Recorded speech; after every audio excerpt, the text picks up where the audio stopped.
Olá pessoal, tudo bem? Sou Ricardo Antônio Solari, sou contador, consultor, né, para quem não me conhece. Então, eu vim aqui para falar para vocês sobre as principais alterações do Simples Nacional para 2018, com foco principal para você empresário. Tá? O meu objetivo aqui não é esgotar todo o assunto com relação às alterações, mas mais com os principais itens relacionados a você empresário, tá? Optando pelo Simples ou você que quer entrar no Simples, tá? Peço desculpa se eu não abordei algum tema que fosse do seu interesse, tá? Mas aqui hoje eu vou vou dar uma pequena introdução sobre o Simples, né? Quem pode se beneficiar pelo Simples, pela legislação, pela lei da microempresa, empresa de pequeno porte, quem não pode se beneficiar, algumas situações de desenquadramento, né? E também o que muda no Simples Nacional em 2018, tá?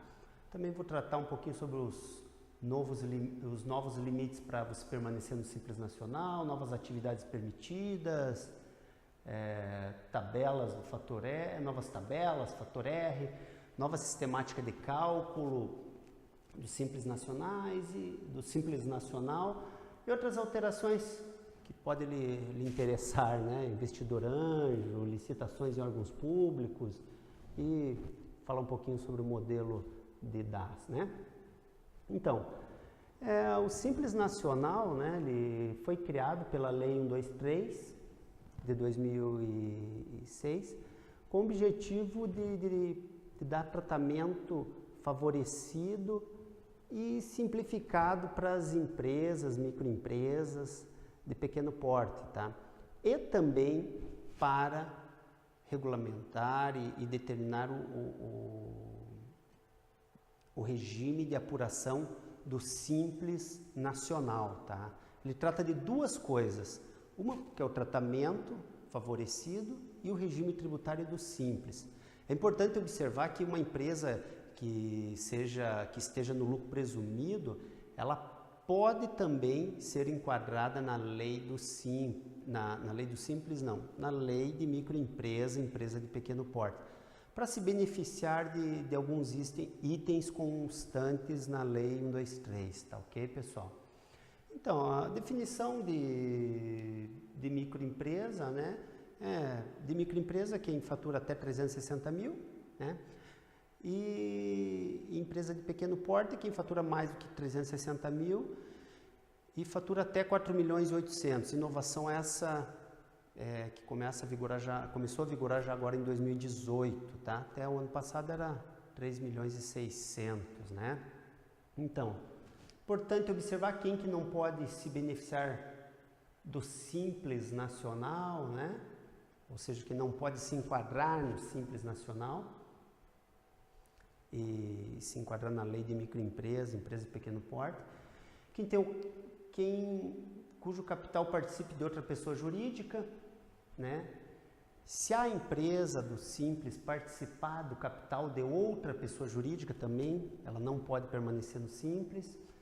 E constituída sob forma de SA, tá? Se for filial, sucursal, agência de representação de outro país, também com sede no exterior, né? Cuidar com isso, às vezes é representante aqui de uma empresa no exterior, lá, tratada como filial, né? Como representante mesmo aqui dessa empresa.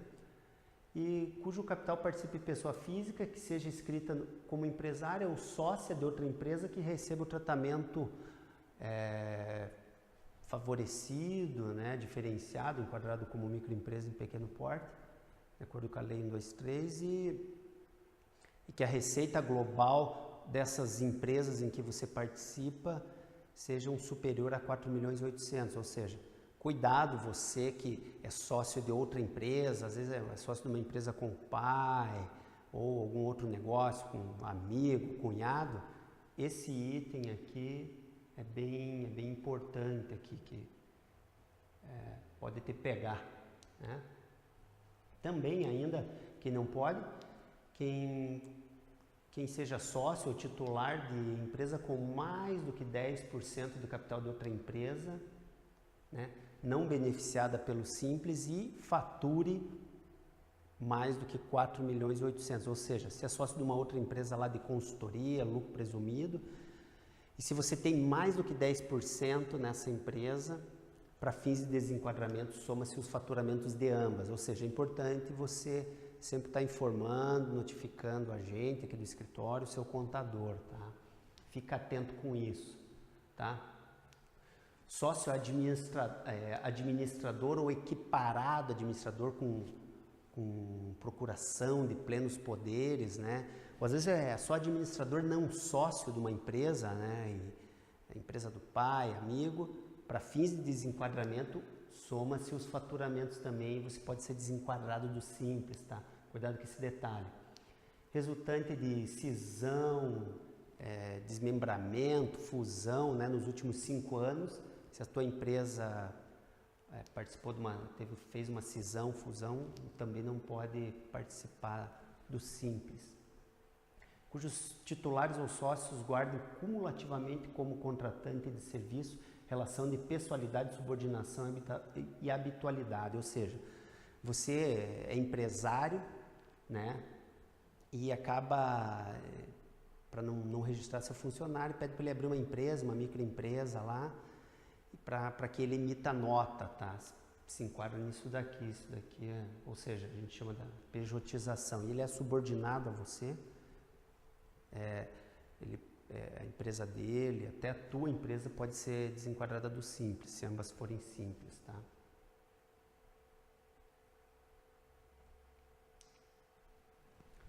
Outras situações de desenquadramento, né? Como que é determinado o desenquadramento das empresas optantes pelo Simples? Esse é um detalhe muito legal, tá? Que o desenquadramento é pelo faturamento do exercício fiscal, ou seja, o exercício fiscal é de janeiro a dezembro, não é com base no faturamento dos últimos 12 meses. Eles vão andar meio junto ali, mas para fins de desenquadramento do Simples, é o faturamento de janeiro e dezembro. Sempre no começo do ano ele zera de novo, tá? Fica atento a esse detalhe aqui também, tá? Uma situação aqui bem bacana, essa tabela, que trata das situações de desenquadramento do Simples, né? Aqui a gente fala do excesso em até 20%, né? Aqui se no ano de início de atividade e o efeito delas. Em até 20%, se o faturamento exceder e for no início de atividade, ela desenquadra a partir do ano seguinte, tá? Se ela faturar mais do que 20% do limite, do excesso lá dos 4.800.000, tá? Ela é retroativo no ano de abertura da empresa, mas se faturar até 20%, tá? E não é o primeiro ano de início de atividades, é somente no ano seguinte, e mais de 20%, e não é o primeiro ano de atividade, é a partir do segundo mês, no mês seguinte, né? Estourou um mês, a partir do próximo mês. Tem a base legal, artigo 31, item 3º-B da Lei 123 de 2006, tá, pessoal? O que muda no Simples Nacional para 2018, tá? O limite, né, que é o mais importante, a empresa pode permanecer no Simples Nacional, quem tiver faturamento acima de 3.600.000 até 4.800.000, essa é a inovação, tá? Aqui está a base legal, aqui a lei que alterou, a lei complementar 155, tá? É importante observar que a empresa que no exercício, no seu exercício, no exercício, né, no ano calendário dela, de janeiro a dezembro, se faturar mais do que 3.600.000, ela é obrigada a recolher o ICMS ou ISS de forma separada. Ela pode permanecer no Simples, recolher a folha, pagar, não pagar a cota patronal, dependendo o anexo que ela tiver enquadrada, né, se não for o anexo 4, mas o ICMS e o ISS ela tem que recolher separado, ou seja, faturou acima de 3 milhões e 600 até 4 milhões e 800, ela tem que recolher o ICMS e o ISS de forma separada. É importante observar que a partir do momento que ela estoura isso, ela fica até o final do exercício recolhendo separado, mesmo que ela volte diminua o faturamento no exercício lá, apesar que o exercício, né, ela estourando no exercício, ela não vai diminuir o faturamento, né? Por isso que é o exercício, né? Ela não é os últimos 12 meses, tá? A base legal, parágrafo 4º do artigo 19, tá? Para as empresas que ultrapassarem o limite de 3 milhões e 600, o que tem que fazer? Apurar o estoque, tá? Elas têm que fazer a apuração do estoque, levantar o estoque, utilizar um crédito, tá? De acordo com a regulamentação do Estado, né? No Paraná que é 12%, pode se creditar da posição do estoque dos produtos tributados. Vai começar a destacar ICMS nas notas, que nem a operação normal, débito e crédito. No Paraná aqui as empresas recolhem 18%, mas vai poder utilizar o crédito também do ICMS. A grande vantagem aqui é que se estourou os 3 milhões e 600, o IPI ainda está dentro do Simples, tá? Para quem é contribuinte do IPI. Mas pode utilizar o crédito e atentar às regras e obrigações de uma empresa regime normal com relação ao regulamento do ICMS, tá?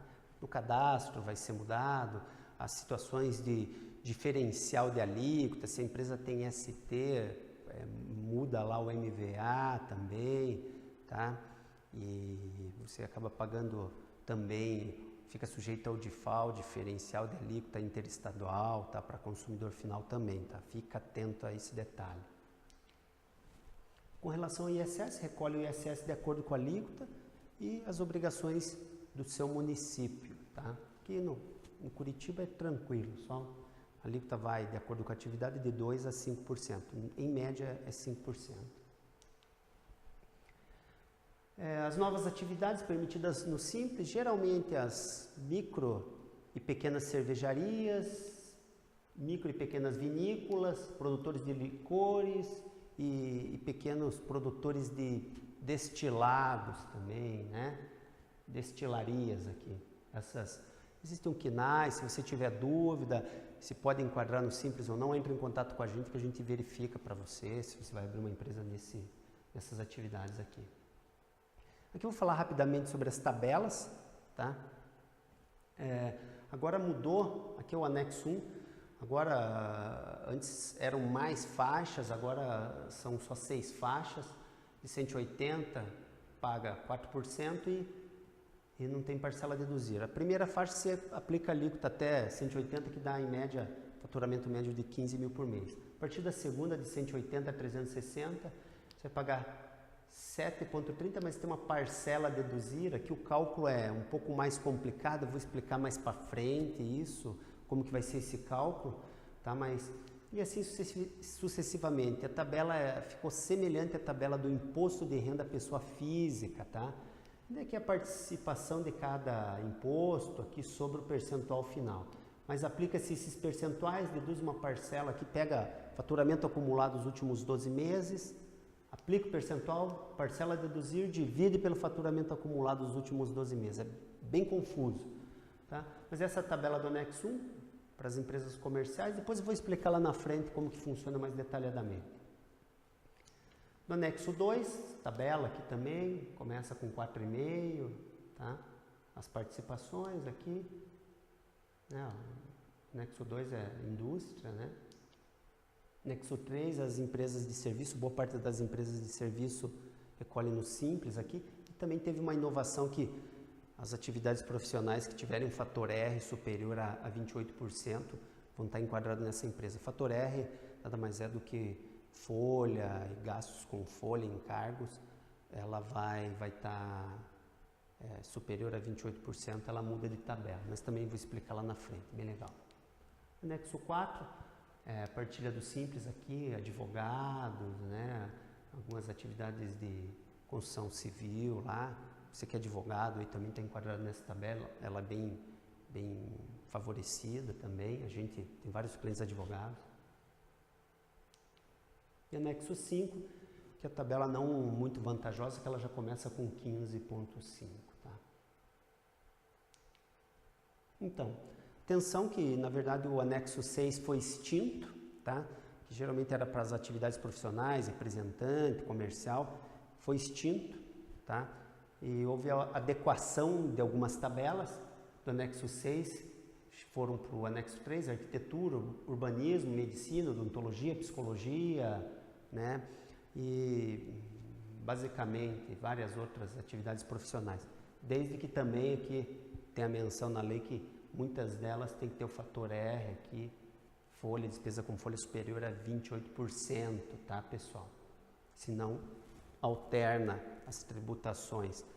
Não tem fator R inferior a 28%, tributa na tabela 5, né? Tem fator R, tributa na parcela, no anexo 3. Então, o que é fator R? Tá? Fator R é a soma, né, dos valores da folha, salários, encargo, prolabore, RPA, etc., dos últimos 12 meses para saber quanto isso representa em comparação ao faturamento bruto. Para as atividades profissionais, aqui é uma forma de planejamento, tá? Você, profissional, médico, dentista, consultor, das atividades permitidas, se você tiver uma folha, um prolabore alto, né, você pode reduzir, mudar de tabela, da tabela 3 da tabela 5 para a tabela 3, tá? É uma forma de planejamento. Aqui, o ICMS no Paraná, né, é importante observar, dentro dessas tabelas, o Estado do Paraná deu isenção com relação à parte do ICMS até 360 mil, aqui para o anexo 1, para as empresas comerciais e para as empresas industriais. Aqui. A gente depois vou mostrar isso para vocês. Aqui como que é a fórmula de cálculo agora do Simples, o Simples não está nada simples, agora ele ficou muito complicado, né? O cálculo do Simples agora será determinado mediante a aplicação das alíquotas efetivas, de acordo com aquelas tabelas lá que eu falei para vocês, né? Do anexo 1 ao anexo 5. E o cálculo é a receita bruta total dos últimos 12 meses, ou pro rata, quando a empresa abre no mês, proporcional, versus a alíquota daquela faixa, menos a parcela a deduzir, dividido pela receita bruta dos últimos 12 meses, você vai chegar no percentual do Simples. Ficou bem complicado, né? RBT 12, a receita bruta acumulada, aqui tem as siglas aqui. Para efeito de determinação da alíquota nominal, devemos utilizar a receita bruta, tá? Nos últimos 12 meses, tá? Então, a gente aqui, o nosso escritório criou uma planilha, que ela é bem simples, você cliente, nós vamos estar mandando para você, se você quiser, né? A gente tem uma poderosa planilha aqui, ó, vamos ver, eu vou mostrar para vocês aqui a planilha.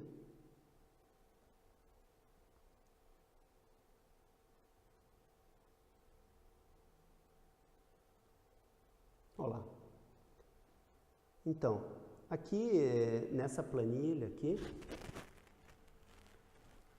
você coloca o teu faturamento médio e vai vai fazer toda aquela fórmula, a receita bruta menos a parcela a deduzir, divididos, menos a parcela a deduzir, né, divididos pela receita bruta, vai chegar no percentual aqui, ó, por exemplo, o anexo 6 aqui, ó, deixa eu mudar aqui para o anexo, por exemplo, o anexo 3. Se tiver lá um faturamento de 20 mil aqui, ele já determina a sua faixa, né? E nessa tabela aqui a gente procurou estimar aqui os percentuais de cada faixa aqui, vamos ver, deixa eu abrir aqui para vocês. Bom, aqui você pode ver que se você tiver nessas faixas aqui, ó, teu imposto vai ser de 6,5 a 8,5, em média 7,5, né? Na quinta faixa aqui, de 1.800.000 a 3.600.000, mínimo vai ser 14,02, o máximo 17, em média 15,77. Aqui na última faixa o percentual também dá uma baixada aqui, porque ele sai até o ISS aqui no caso do anexo 3. Mas você cliente, a gente pode fazer algumas simulações, quem quiser brincar, e a gente pode brincar com essa tabela aí, tá? Ela inclusive nas primeiras faixas aqui no anexo 1 e no anexo 2 está previsto já a isenção aqui do ICMS, né? Se você faturou até, por exemplo, 30 mil, ele já me calcula o ICMS aqui, ó, empresa com faturamento médio de 30 mil.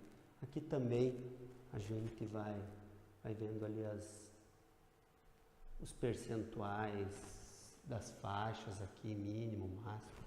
É bem bacana. Se você tiver interesse, nos avise. Eu quero ver talvez se coloco no site isso. Opa, vou voltar aqui.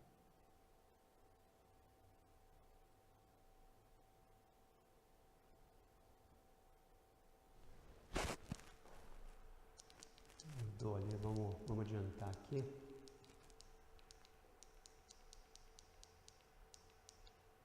Aqui a gente falou da nossa planilha, né?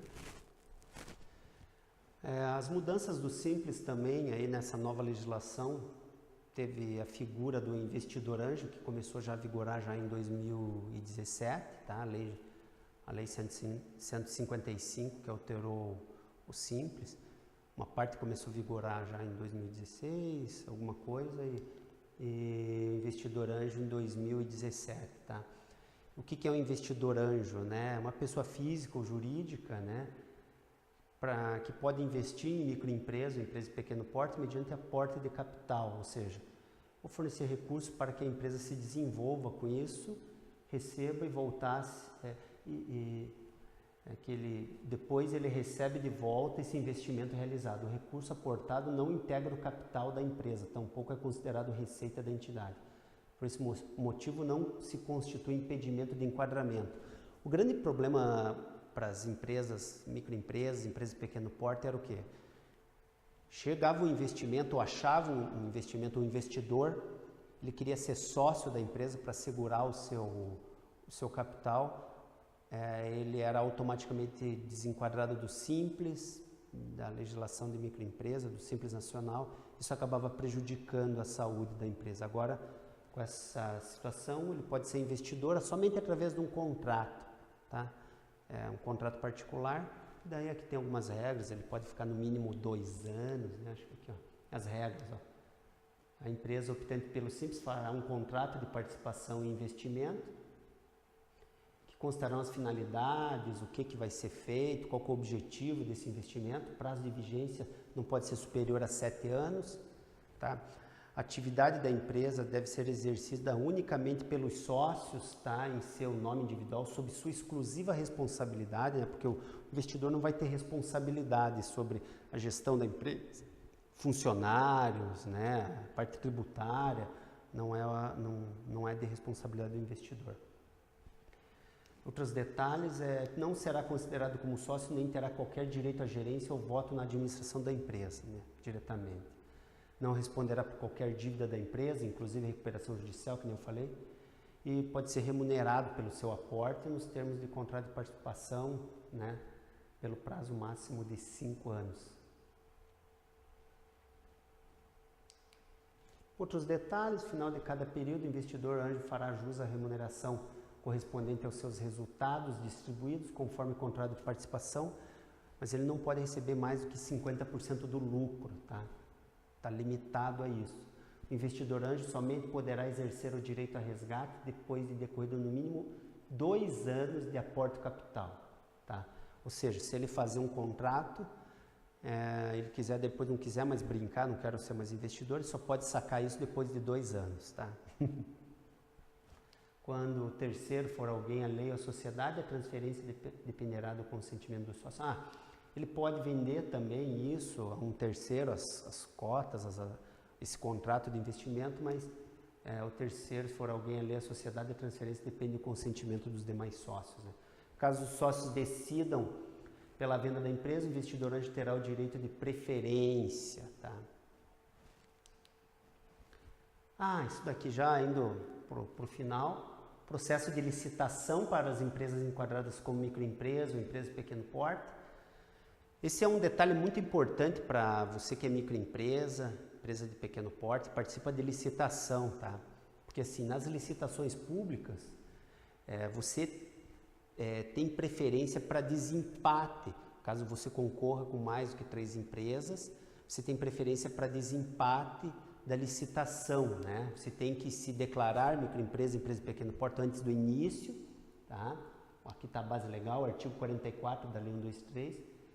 E depois, se você tiver, se na concorrência a tua proposta for até 10% maior do que a empresa vencedora anterior, desde que ela não seja microempresa ou empresa de pequeno porte também, você pode oferecer um valor inferior ao que o valor do ganhador, né? É 10% nas propostas aqui, nos processos de licitação normal e nos processos de licitação em modalidade pregão. Ou seja, 10% é aquelas situações que se você perdeu e a tua proposta foi até 10% superior. No caso de pregão, se a tua proposta foi até 10% superior, tá? Nos processos licitatórios, caso a empresa tenha alguma restrição também com relação às certidões, você tem um prazo de 5 dias para apresentar isso. E ainda o órgão público ainda pode prorrogar esse prazo por mais 5 dias. Tá? Tá aqui a base, artigo 43, parágrafo 1º. Tá? Bem legal esse item aqui. Novo modelo do DAS, é importante você, cliente, que a partir da competência janeiro, que você paga em fevereiro, o modelo da guia do DAS vai ser alterada, né? Vai ter lá um perfil de arrecadação, considerando partilhas, né? De cada um dos tributos, vai ser algo mais detalhado, tá? Fica atento a isso, não vá... qualquer dúvida você pode ligar para a gente aqui ou entre em contato com o seu contador, né? Basicamente é isso, então... Sou Ricardo Antônio Solari, que está aqui meu e-mail, para quem não me conhece, para quem vê esse vídeo no YouTube, tá? Desculpe se a gravação não ficou tão legal com relação à iluminação, mas o áudio para estar bem bacana, espero que você goste, tá? E não deixe de entrar no nosso site, tá? A Solari Assessoria Contábil, asolari.com.br, tá? Se você vier para Curitiba e não for de Curitiba, venha nos visitar, venha fazer o certificado digital aqui com a gente, que nós também somos uma empresa certificadora, tá? Obrigado, até o próximo, até mais.